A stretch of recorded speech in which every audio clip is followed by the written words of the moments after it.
Welcome to Fast Effect Double Speed Magic the Gathering. Here we have Alex on Entombsday, leading out with a Ponder versus Tyler on Ant.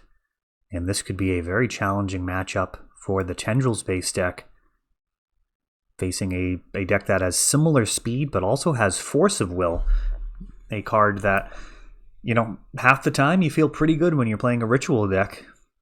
When you find out your opponent's not going to have Force of Will, there's going to be a bunch of hands that you can potentially see in your opening 7 that are just absolutely unbeatable, just straight up goldfishing your opponent. But when your opponent has access to Force of Will, that becomes a whole nother question. Very often you've got to move all in with Ant, using Lion's Eye Diamond to provide extra mana and getting Hellbent, making just this pivotal weak point of your diabolic intent.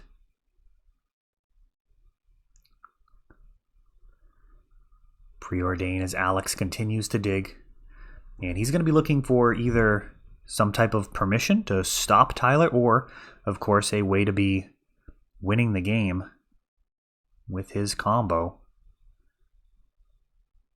Entombsday is a pretty spicy build. Those Underground Seas not getting any cheaper. Been telling people for years you want to get your set of dual lands, and man, has that been reinforced in the last few months. Testing and exceeding $1,000 now, market price on Underground Sea. Dark Ritual. We are giving away dual lands in our Wednesday Night Legacy, something that makes it extremely popular. Now we have a Collective Brutality, which is going to take a shot at Tyler's hand. And also, I believe, get a Gristlebrand into the graveyard. I can't see it, but that is what would make the most sense.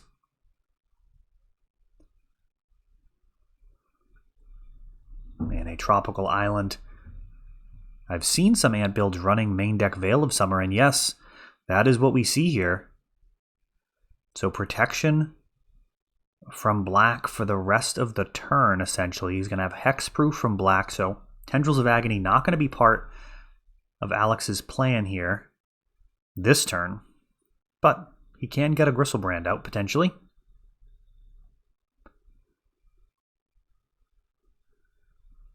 Veil of Summer, such a powerful magic card. I've heard people I don't know that it's necessarily hyperbole, but say that they've never seen someone resolve a Veil of Summer and lose. I think that's probably more of a No True Scotsman situation where, the Veil of Summer wasn't very good there, so it doesn't count. But we do have Goro's Vengeance coming in, and Alex is going to go ahead and draw some cards.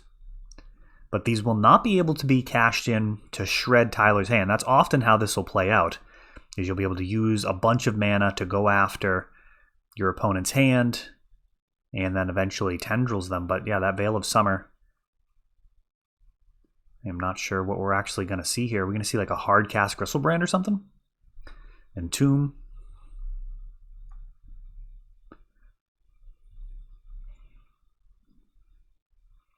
I didn't actually catch what went into the bin, but I suspect we'll see it momentarily.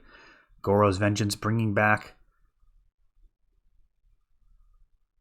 the Emrakul, and that will do it. So pre-combat, loading up the graveyard, and similar to Sneak and Show, getting Gristlebrand and Emrakul on board.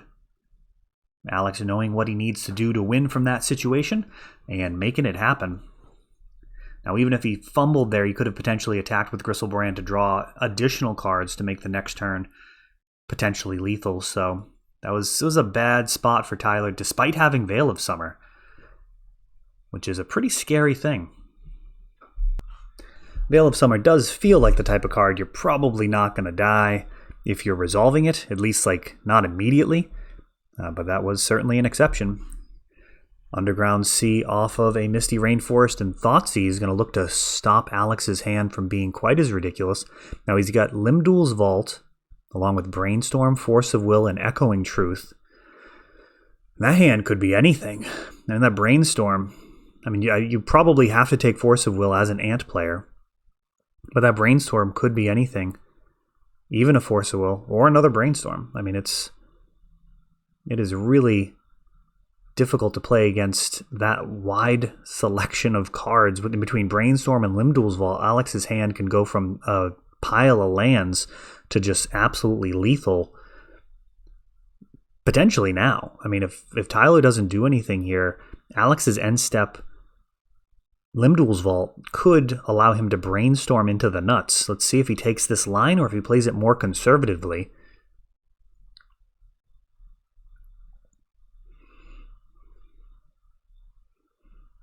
And that is how I would feel inclined to play it. Brainstorm along with Limdul's Vault, so incredibly good. Now, I have seen people kind of next level themselves before, where they use a Brainstorm prior to Limdul's Vault in order to get rid of those top two cards, but I really think the value from Limdul's Vault is the ability to stack multiple cards together that will have tremendous synergy. For example, a Dark Ritual along with your kill card, or even a Dark Ritual, Entomb, and Goro's Vengeance all together, and just Brainstorm into that.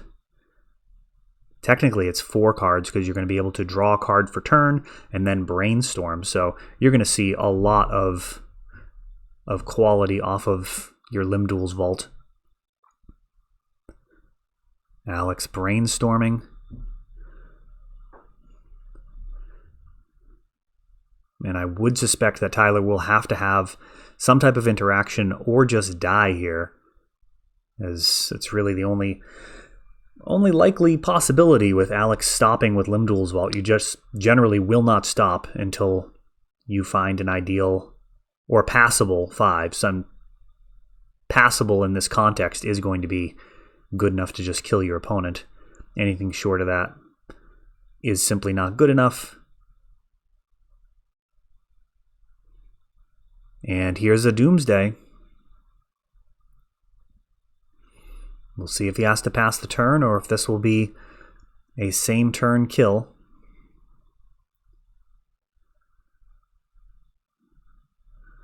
I would imagine we'll see the turn kept by Alex here, but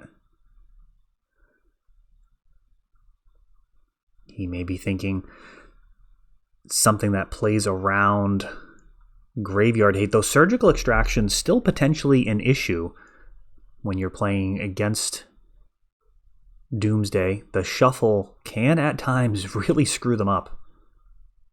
That's something to keep in mind. The entire library being exposed.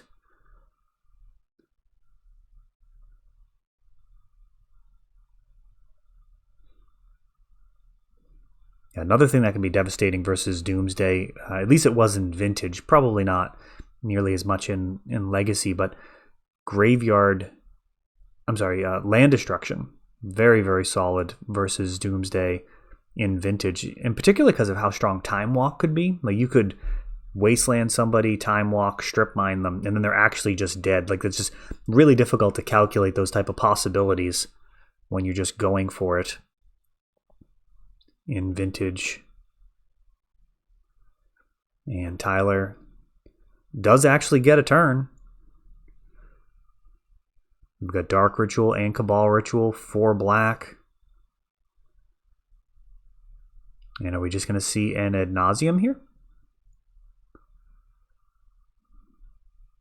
Infernal, that gets forced, and Tyler scooping it up, not even going to make him go through it.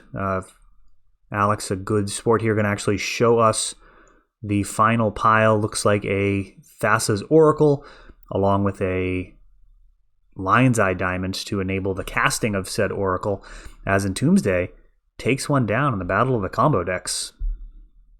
That is all for this one, but don't worry, there is a lot more.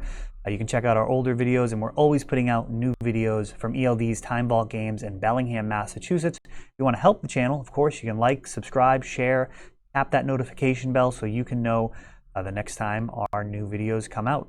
Thanks for watching.